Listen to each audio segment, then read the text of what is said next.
Hello everybody, in today's video I'm going to show you how to contact Atom Bank customer support.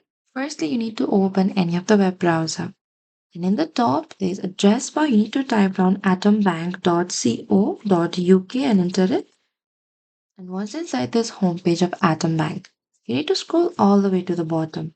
And from here you can find this contact us under help and support. Select that. And from the contact us, you need to scroll a bit down again. And if you need help with your account, you can dial this number here. And if you have any general question, you can simply email them here, or you can also give them a call over here. And before contacting support, make sure you have your account information ready for verification and never share your password, full card or account numbers or security code, and that is it.